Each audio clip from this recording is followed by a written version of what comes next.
आज हम आपको देवउठनी एकादशी के बारे में बताने जा रहे हैं। नारद जी ने ब्रह्मा जी से कहा कि कार्तिक शुक्ल पक्ष में कौन सी एकादशी आती है। तो नारद जी ने ब्रह्मा जी से कहा कि कार्तिक शुक्ल पक्ष में कौन सी एकादशी आती है जिसमें भगवान गोविंद को जागते हैं। ब्रह्मा जी बोले, मुनि श्रेष्ठ, उसे प्रतिबोधिनी एकादशी कहते हैं। प्रबोधिनी एकादशी के दिन प्रबोधिनी एकादशी का महात्म्य व्रत में जरूर पढ़ना चाहिए। इसमें पापों का नाश होता है और पुण्य की बुद्धि होती है और उत्तम बुद्धि वाले पुरुषों को मोक्ष मिलता है।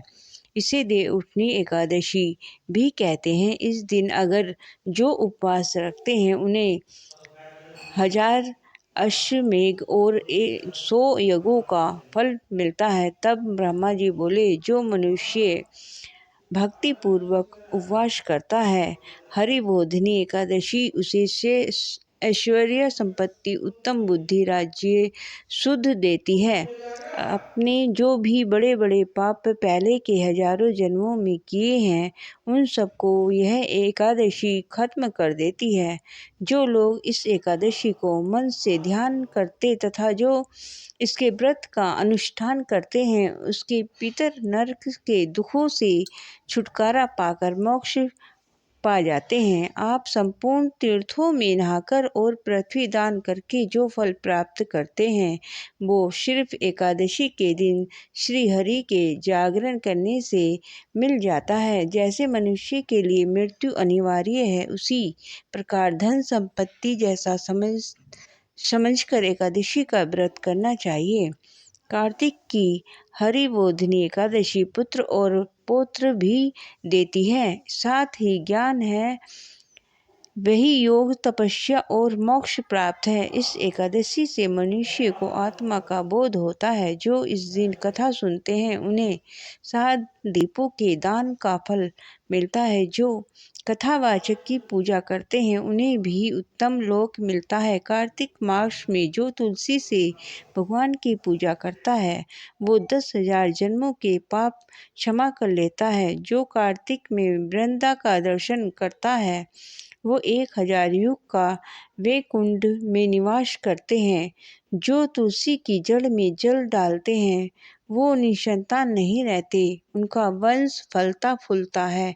जिस घर में तुलसी होती है उस घर में दिया जलाते हैं। जो हृदय में दिए चस्कू का प्रकाश होता है। जो शालिग्राम को चरणों दिक में तुलसी मिलाकर पीछे हैं वो अकाल मृत्यु को नहीं पाते, उनकी व्याधियां नष्ट हो जाती हैं, उनका पुण्य जन्म नहीं होता।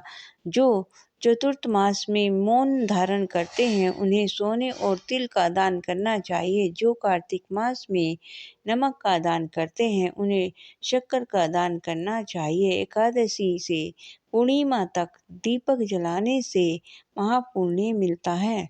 इस दिन नदी के तट पर दीप जलाते समय इन एकादशी का यह महत्व बताया गया है कि महात्म्य सुनने से अनेक गोदान के बराबर फल मिलता है। कथा, एक राजा के राज्य में सभी लोग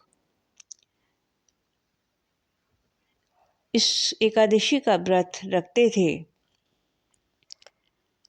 एक दिन किसी दूसरे राज्य का एक व्यक्ति राजा के पास आकर बोला, महाराज कृपया करके मुझे नौकरी पर रख लें। तब राजा ने शर्त रखी कि ठीक है, रख लेते हैं, लेकिन एकादशी पर तुम्हें अन्न नहीं मिलेगा। एकादशी के दिन जब उसे फलाहार का सामान दिया गया तो वह राजा के सामने गिड़गिड़ाने लगा, मैं भूखा ही मर जाऊंगा, मुझे अन्न दे दो। राजा ने उसे शर्त की बात याद दिलाई पर वह अन्न छोड़ने को राजी नहीं हुआ। तब राजा ने उसे आटा, दाल, चावल आदि दिए। वह नित्य की तरह नदी पर पहुंचा और और स्नान कर भोजन पकाने लगा। तब भोजन बन गया तो वह भगवान को बुलाने लगा। बोला, भोजन तैयार है। उसके बुलाने पर पीताम्बर धारण किए भगवान चतुर्भुज रूप में आ पहुँचे और प्रेम से उसके साथ भोजन करने लगे। भोजन करके भगवान अर्थ ध्यान हो गए और वह अपने काम पर चला गया। ये उठान में क्या बोलते हैं? कुंवारों के ब्याह करवाओ देव, ब्याहों के गोने करवाओ देव, तुम पर फूल चढ़ाए देव, घी का दिया जलाए देव, आओ देव पधारो देव, तुमको हम मनाए देव, जागो इस दुनिया के देव, गन्ने का भोग लगाओ देव, जागो इस दुनिया के देव, सिंगाड़े का भोग लगाओ देव। ये हमारी दी हुई जानकारी विस्तार पूर्वक आपको कैसी लगी?